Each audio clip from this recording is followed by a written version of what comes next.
भगवद गीता का पहला अध्याय। संस्कृत पढ़ चुके हैं, हिंदी में आपको सुनिए।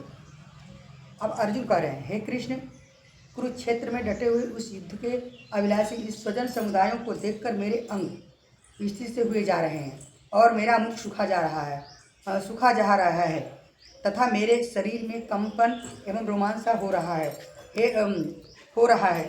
हाथ से गांडी धनु भी गिरा जा रहा है, त्वचा भी बहुत जल रही है तथा मेरे मन भ्रमित सा हो रहा है, इसलिए मैं खड़ा रहने में भी सामर्थ्य नहीं। हे केशव, मैं क्षण लक्षणों को विपरीत देख रहा हूँ और युद्ध में स्वजन समुदायों को मारकर कल्याण भी नहीं देख रहा हूँ। हे कृष्ण, मैंने न तो मैं विजय चाहता हूँ, न राज्य चाहता हूँ, न सुखों को चाहता हूँ। हे गोविंद, हमें ऐसे राज्य से क्या प्रयोजन अथवा ऐसे भोगों से जीवन में क्या लाभ। अर्जुन का कहना है कि ऐसे सुख से क्या लाभ कि अपना के मार के मिले। हमें जिनके लिए ये राज भोग और सुख आदि अभिष्ट है, वे सब धन और जीवन को आशा को त्याग कर युद्ध में खड़े हैं। क्या जेकरे लिए सबसे ज़्यादा धन कर आवश्यकता, जो अपने ज़्यादा लोभ हो, वह अपने आशा जान का आशा त्याग करके युद्ध में खड़ा हो। हे अरिसु, हे गुरुजन, ताऊ, चाचा, चाची, लड़के और उसी प्रकार से दादे, मामे, ससुर, पौत्र, साले तथा सभी संबंधी लोग हैं।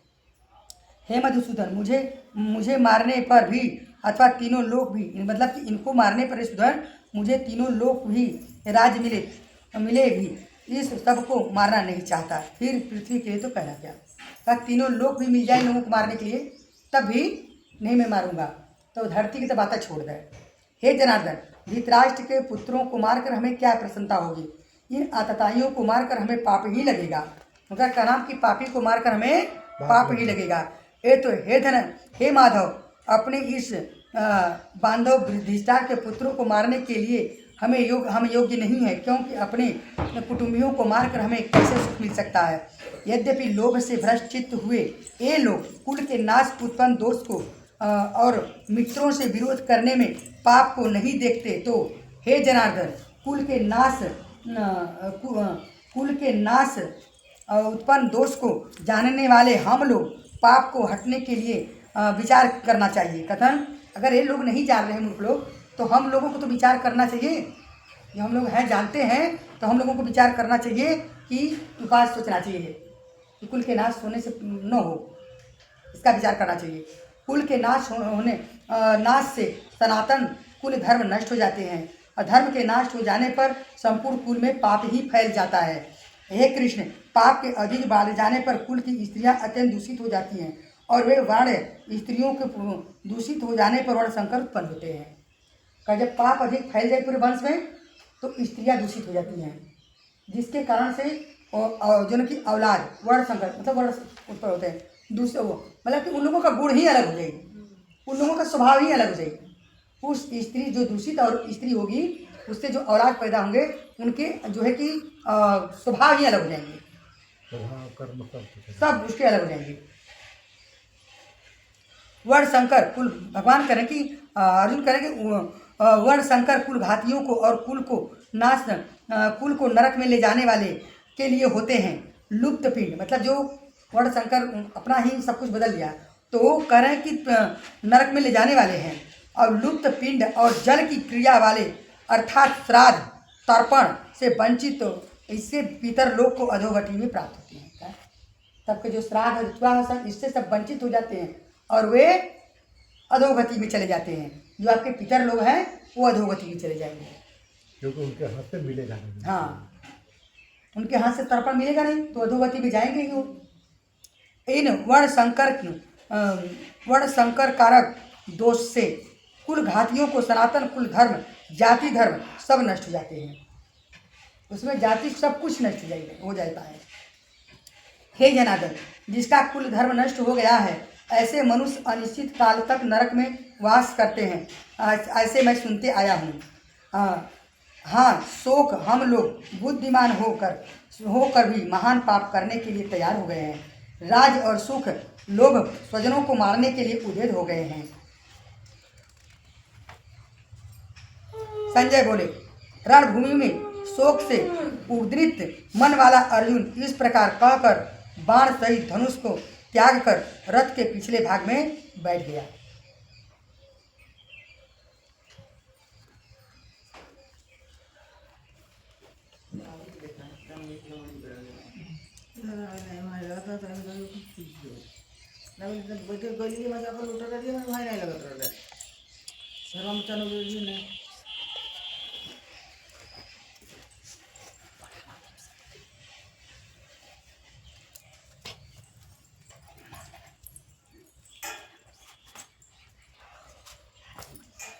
श्रीमद् भगवद गीता के पहले अध्याय का महात्म।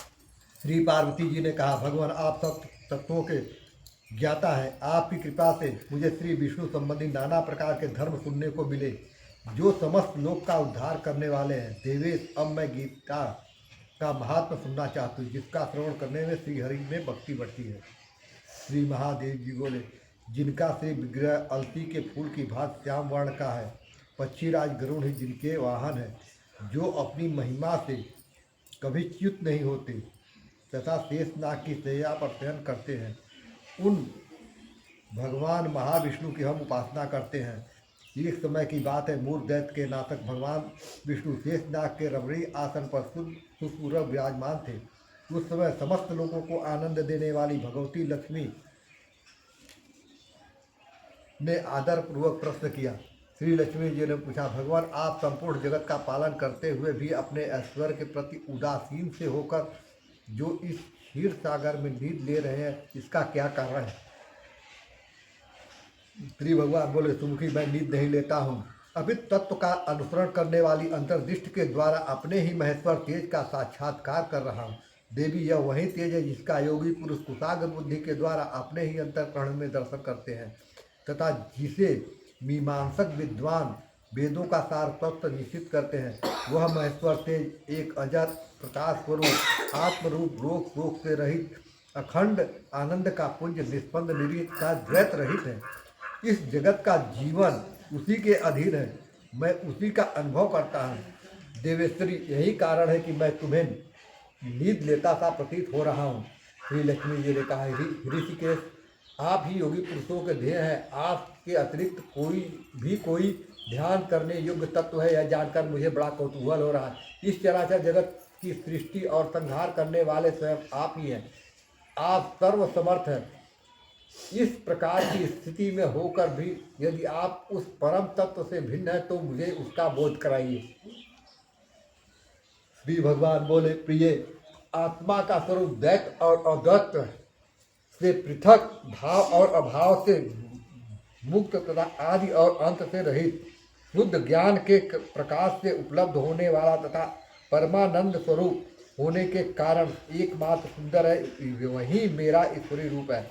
आत्मा का एकत्व ही सबके द्वारा जानने योग्य। गीता शास्त्र में इसी का प्रतिपादन हुआ। अमित तेजस्वी भगवान विष्णु के ये वचन सुनकर लक्ष्मी देवी ने शंका उपस्थित करते हुए कहा, भगवान, यदि आप का स्वरूप स्वयं परमानंदमय और मन वाणी के पहुँच से बाहर है तो गीता कैसे उसका बोध कराती है? मेरे इस संदेह का आप निवारण कीजिए। श्री भगवान बोले, सुंदरी सुनो, मैं गीता में अपनी स्थिति का वर्णन करता हूँ। क्रमशः 5 अध्यायों को तुम 5 मुख जानो, 10 अध्यायों को 10 अध्याय समझो तथा 1 अध्याय को उदर और 2 अध्यायों को दोनों चरण कमल जानो। इस प्रकार यह 18 अध्यायों की वांगमयी ईश्वरी मूर्ति ही समझनी चाहिए। यह ज्ञान मात्र से ही महान पातकों का नाश करने वाली है। जो उत्तम बुद्धि वाला पुरुष गीता के 1 या आधे अध्याय अथवा 1 आधे या चौथाई श्लोक का भी प्रतिदिन अभ्यास करता है, वह सुशर्मा के समान मुक्त हो जाता है। श्री लक्ष्मी जी ने पूछा, देव सुशर्मा कौन था, किस जात का था और किस कारण से उसकी मुक्ति हुई? श्री भगवान बोले, प्रिय, सुशर्मा बड़ी खोटी बुद्धि का मनुष्य था। पापियों का तो वह शिरोमणि ही था। उसका जन्म वैदिक ज्ञान से शून्य एवं कृतापूर्व कर्म करने वाले ब्राह्मणों के कुल में हुआ था। वह न ध्यान करता, न जप, न होम करता, न अतिथियों का सत्कार। वह लंपट होने के कारण सदा विषयों के सेवन में ही आसक्त रहता था। वह हल जोतता और पत्ते बेचकर जीविका चलाता था। उससे मदिरा पीने का व्यसन था। तथा वह मांस भी खाया करता था। इस प्रकार उसने अपने जीवन का दीर्घ काल व्यतीत कर दिया। एक दिन बूढ़े बुद्ध सुधर्मा पत्ते लाने के लिए किसी ऋषि की वाटिका में घूम रहा था। इसी बीच में काल रूपधारी काले सांप ने उसे डस लिया। सुधर्मा की मृत्यु हो गई। तदंतर वह अनेक नरकों में जा वहाँ की यातनाएं भोगकर मृतलोक में लौट आया और वहाँ बोझ ढोने वाला बैल हुआ। उस समय किसी पंगु ने अपने जीवन को आराम से व्यतीत करने के लिए उसे खरीद लिया। बैल ने अपनी पीठ पर पंगु का भार ढोते हुए बड़े कष्ट से 7-8 वर्ष बिताए। एक दिन पंगु किसी ऊंचे स्थान पर बहुत देर तक बड़ी तेजी के साथ उस बैल को घुमाया, जिससे वह थककर बड़े वेग से पृथ्वी पर गिरा और मूर्छित हो गया। उस समय वहाँ कौतूहल बस आकृष्ट हो बहुत से लोग एकत्रित हो गए। उस जन समुदाय में से किसी पूर्ण आत्मा व्यक्ति ने उस बैल का कल्याण करने के लिए उसे अपना पुण्यदान किया। तत्पश्चात कुछ दूसरे लोगों ने भी अपने अपने पुण्यों को याद करके उन्हें उनके लिए दान किया। उस भीड़ में एक वेश्या भी खड़ी थी। उसे अपने पुण्य का पता नहीं था, तो भी उसने लोगों के देखा देखी उस बैल के लिए कुछ त्याग किया। तदंतर यमराज के दूत उस मरे हुए प्राणी को पहले पुरी ले गए। वहाँ यह विचार कर कि यह वेश्या के दिए हुए पुण्य से पुण्यवान हो गया है, उसे छोड़ दिया गया। फिर वह भूलोक में आकर उत्तम कुल और शील वाले ब्राह्मणों के घर में उत्पन्न हुआ। उस समय भी उसे अपने पूर्व जन्मों की बातों का स्मरण बना रहा। बहुत दिनों के बाद अपने अज्ञान को दूर करने वाले कल्याण तत्व का जिज्ञासु होकर वह उस वेश्या के पास गया और उसके दान की बात बतलाते हुए उससे पूछा, तुमने कौन सा पुण्य दान किया है? वेश्या ने उत्तर दिया, वह पिंजरे में बैठा हुआ तोता प्रतिदिन कुछ पढ़ता है, उससे मेरा अंतःकरण पवित्र हो गया है। उसी का पुण्य मैंने तुम्हारे लिए दान किया था। इसके बाद उन दोनों ने तोते से पूछा, तब उस तोते ने अपने पूर्व जन्म का स्मरण करके प्राचीन इतिहास कहना आरंभ किया। गुगा बोला, पूर्व जन्म में मैं विद्वान होकर भी विद्वता के अभिमान से मोहित रहता था। मेरा राग द्वेष इतना बढ़ गया था कि मैं गुणवान विद्वानों के प्रति भी इच्छा भाव रखने लगा। फिर समयानुसार मेरी मृत्यु हो गई और मैं अनेक घृणित लोकों में भटकता रहा फिरा। उसके बाद इस लोक में आया। सदगुरु की अत्यंत निंदा करने के कारण तोते के कुल में मेरा जन्म हुआ। पापी होने के कारण छोटी अवस्था में ही मेरा माता पिता से वियोग हो गया। एक दिन मैं ग्रीष्म ऋतु में तपे हुए मार्ग पर पड़ा था। वहाँ से कुछ श्रेष्ठ मुनि मुझे उठा लाए और महात्माओं के आश्रम के भीतर एक पिंजरे में उन्होंने मुझे डाल दिया। वही मुझे पढ़ाया गया। ऋषियों के बालक बड़े आदर के साथ गीता के प्रथम अध्याय की आवृत्ति करते थे। उन्हीं से सुनकर मैं भी बारंबार पाठ करने लगा। इसी बीच में एक चोरी करने वाले बहेलिये ने मुझे वहाँ से चुरा लिया। तत्पश्चात इस देवी ने मुझे खरीद लिया। यही मेरा वृत्तांत है, जिसे मैं आप लोगों से बता दिया। पूर्व काल में मैंने भी इस प्रथम अध्याय का अभ्यास किया था, जिससे मैंने अपने शरीर को अपने पाप को दूर किया है।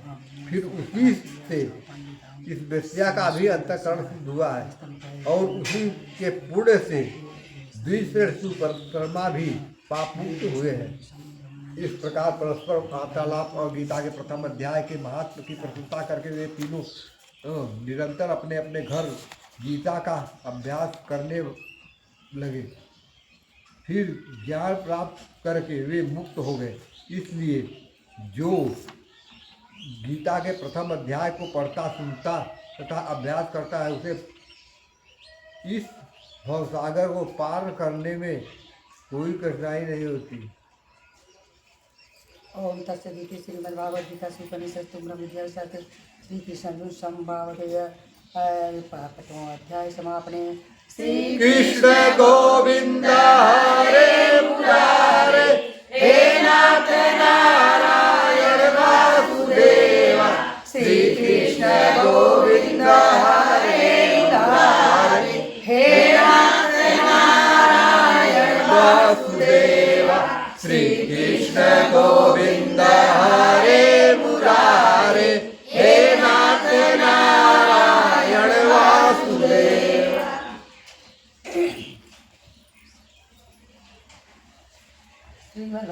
गीता का दूसरा अध्याय। अध्याय सांख्य योग।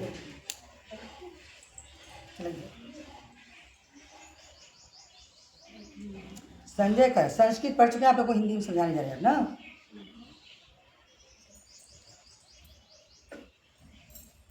संजय बोले, उस प्रकार से करुणा से व्याप्त और आंसुओं से पूर्ण तथा व्याकुल नेत्र वाले शोक युक्त उस अर्जुन के प्रति भगवान मधुसूदन यह वचन बोले।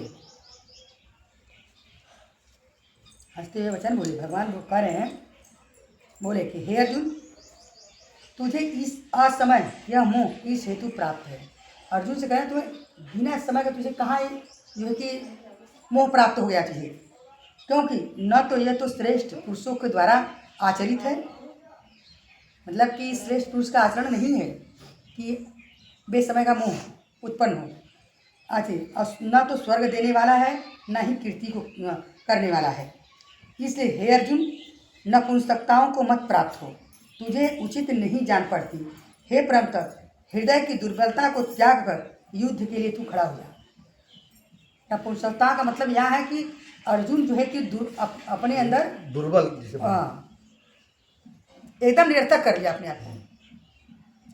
अर्जुन फिर कह रहे हैं, हे हरिसूदन, मैं रणभूमि में किस प्रकार से बाणों को भीष्म पितामह और द्रोणाचार्य के विरुद्ध लड़ूंगा, क्योंकि हे हरिसूदन ये दोनों ही पूजनीय हैं। मैं कैसे लड़ूं? एक गुरु है, एक तरफ गुरु है, एक तरफ परदादा है, दोनों है, मैं कैसे लड़ूंगा? इसलिए इस महानुभाव गुरुजनों को न मार कर मैं इस लोक में भिक्षा का अन्न भी खाना कल्याणकारक नहीं समझता, क्योंकि गुरुजनों को मारकर भी इस लोक में रुधिर से सने हुए अर्थ और काम रूप को भोगने मैं भोगूंगा। कहाँ है? देखिए, खून से सना। हाँ, खून से लथपथ सना हुआ मैं वो इस पानी का आटा डाल लूं, खून से सना। करें कि मैं इस भोग को मैं भोगूंगा। हम यह नहीं जानते कि हमारे लिए युद्ध करना और न करना, इन दोनों में कौन सा श्रेष्ठ है, अथवा यह भी नहीं जानते उन्हें हम जीतेंगे या हमें वे जीतेंगे।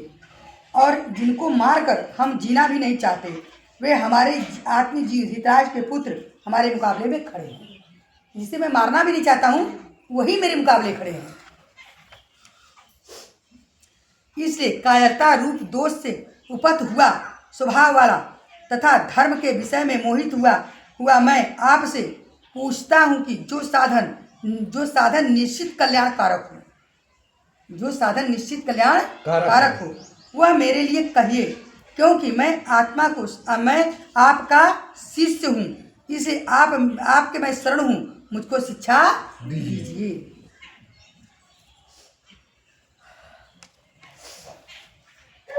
क्योंकि भूमि में निष्कंठ धन्य धान्य राज और देवताओं के स्वामीपन को प्राप्त होकर भी उस उपाय को नहीं देखता जो मेरे इंद्रियों को सुखाने वाले शोक को दूर कर सके। कहाँ? आप चाहे कुछ भी दे दें, जो मेरे इंद्रिया में जो सुखा रही है उसका उपाय कोई नहीं निकल रहा है। संजय बोले, हे राजन, हे धृतराष्ट्र, निद्रा को जीतने वाले अर्जुन अंतर्यामी श्री कृष्ण महाराज के प्रति इस प्रकार कहकर फिर गोविंद भगवान से युद्ध नहीं करूंगा, यह स्पष्ट कह के चुप हो गए। हे भरतवंशी धृतराष्ट्र, अंतर्यामी श्री कृष्ण महाराज दोनों सेनाओं के बीच में शोक करते हुए अर्जुन के प्रति हंसते हुए यह वचन बोले। श्री भगवान कह रहे हैं, हे अर्जुन, तू शोक करने योग्य, भगवान कह रहे हैं, हे अर्जुन, तू शोक करने योग्य मनुष्य के लिए शोक करता है, मनुष्यों के लिए शोक करता है और पंडितों से वचनों को कहता है, परंतु जिनके प्राण चले गए उनके लिए, और जिनके प्राण नहीं गए हैं उनके लिए पंडित जय शोक नहीं करते। पंडित माने नहीं कि जो पंडित जाति के हैं, वो पंडित नहीं, जो कर्म का पंडित है, जो ज्ञानी है वही पंडित है।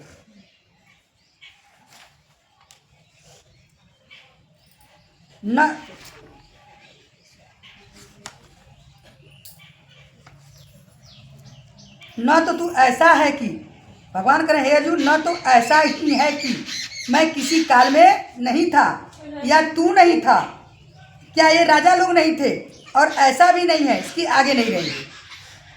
कह रहे हैं कि ऐसा नहीं है, ऐसा नहीं है कि जो राजा लोग ये हैं इसके आगे नहीं थे, इसके आगे नहीं रहेंगे। जो ये है वही है, कल भी थे, हाँ, आज भी है और कल भी रहेंगे। कल भी रहेंगे। तो वही बात आप लोगों से कहते हैं कि आप लोग पहचान नहीं पाते, लेकिन हम जानते हैं कि आप वही लोग हैं।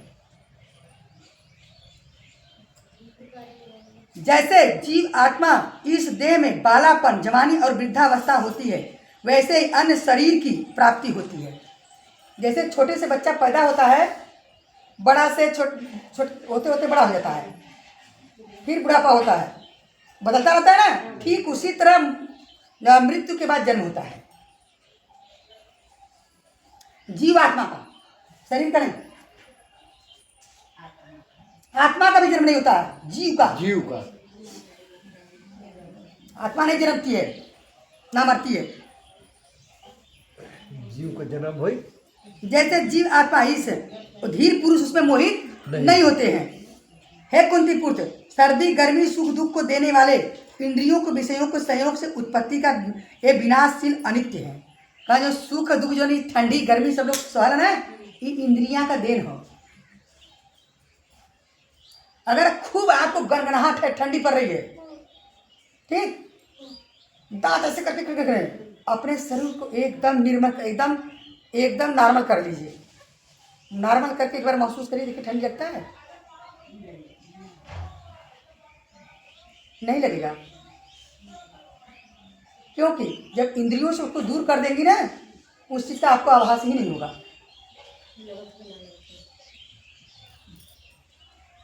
तो एक सब इंद्रियों के संयोग से आपको महसूस होता है कि ये हो रहा है। इंद्रियां आपको महसूस कराती है ये हो रहा है। कह रहे थे इंद्रियों के संयोग के तो उत्पत्ति भी है, विनाशशील और अनित्य है। ये सब विनाशशील है, अनित्य है। इसलिए हे भरत, उनको तू सहन कर, उनको तू सहन कर। क्योंकि अब इंद्रियों से उपजे हुए हैं, दुख कहाँ से उत्पन्न होती है? इंद्रियों से ही उत्पन्न होती है। क्योंकि हे पुरुष श्रेष्ठ, दुख और सुख को समान समझने वाले जिस धीर पुरुष को ये इंद्रियां और विषयों के संयोग को व्याकुल नहीं करते हैं, वो मोक्ष के योग्य है। इंद्रियां जो व्याकुल नहीं करते हैं, जिनकी इंद्रियां व्याकुल नहीं होती, किसी बात को लेकर के व्याकुल नहीं होता है, ठीक, जैसे कोई बहुत बड़ी बात आ गई उसके लिए व्याकुल नहीं होता है, वह जो है कि इंसान मोक्ष के योग्य होता है। असत वस्तुओं का सत्ता नहीं है, असत्य का कोई सत्ता नहीं है, सत्य का अभाव ही नहीं है, सत्य का अभाव नहीं है। इस प्रकार से इन दोनों को तत्व ज्ञानी पुरुष द्वारा देखा गया है। इन दोनों को तत्व ज्ञानी द्वारा देखा गया है। नाश रहित तू उसको जान जिससे यह संपूर्ण जगत, भगवान कहता है नाश रहित उसको जान जिससे यह संपूर्ण जगत है ना। अब कह रहे दृश्य वर्ग व्याप्त है, कथन दृश्य वर्ग वह व्याप्त है। इस अविनाशी का विनाश करने में कोई कह रहा है कि विनाश करने में कोई भी सामर्थ्य नहीं है। उस परमात्मा का विनाश करने में कोई सामर्थ्य नहीं है, क्योंकि उससे कुछ छू ही नहीं सकता, तो विनाश करने का कोई प्रश्न ही नहीं उठता, क्योंकि वह बोध रूप है। जैसे इंद्रियां गर्मी को, क्या गर्मी दिखती है आपको? ठंडी दिखती है? नहीं, बस महसूस होती है। हाँ, बरसात तो भला दिखती है, गर्मी दिखती है ना, ठंडी दिखती है, तो आपकी इंद्रियां बोध करती है। लेकिन जब उनको बोध करेंगी ना, इंद्रियों से भी परे है। जब इंद्रियां का हटाओगे ना, तब उनको बोध करोगे, उस परमात्मा को। इस नाश रहित अप्रमेय नित्य स्वरूप जीव आत्मा के यह सब शरीर नाशवान कहे गए हैं। इसलिए हे भरतवंशी अर्जुन, तू युद्ध कर। जो इस आत्मा को मारने वाला समझता है, जो इस आत्मा को मारने वाला समझता है तथा जो इसे मरा हुआ मानता है, वे दोनों नहीं जानते हैं। क्योंकि यह आत्मा वास्तव में न तो किसी के द्वारा मारा जाता है, न किसी द्वारा मारता है, न किसी के द्वारा मारा जाता है। कथा न किसी द्वारा मरता है, न किसी के द्वारा मारा जाता है। यह आत्मा किसी काल में न तो जन्मता है, सुनना ध्यान से,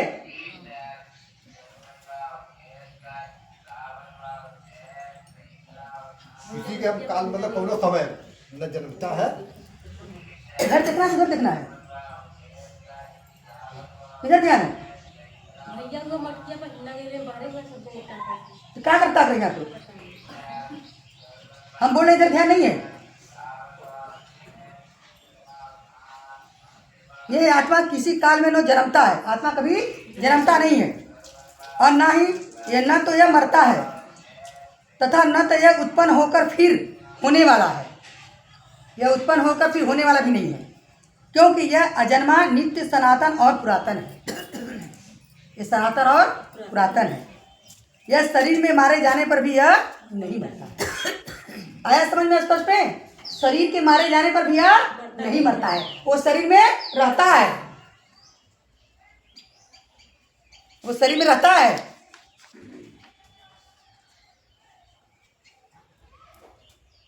हे पृथा पुत्र अर्जुन, जो पुरुष इस आत्मा को नाश रहित, नित्य, अजन्मा और अव्यक्त, सनातन, और वह पुरुष कैसे किसको मरवाता है और कैसे किसको मारता है।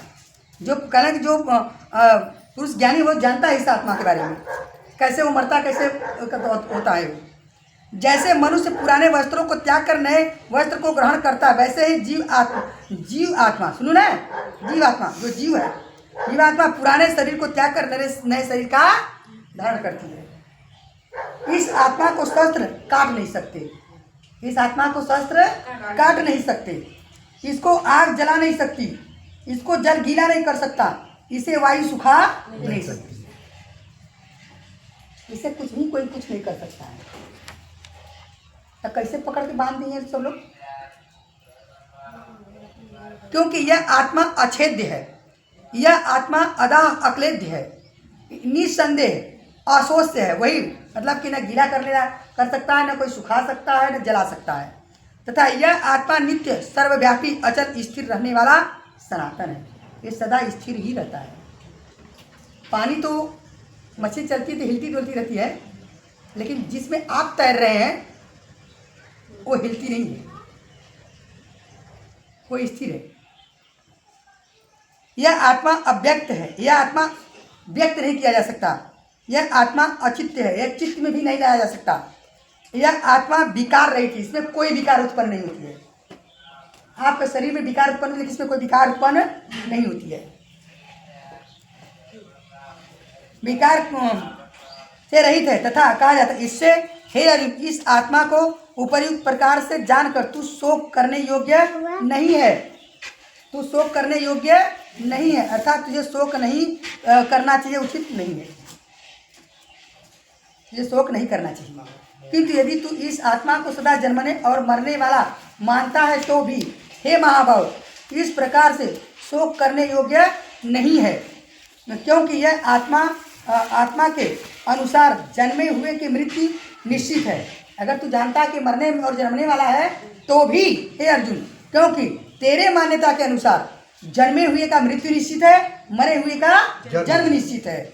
इसलिए बिना उपाय वाले विषय को तू शोक करने का जो है तेरा तो योग्य नहीं है। ये बिना उपाय के तो शोक करने योग्य नहीं है।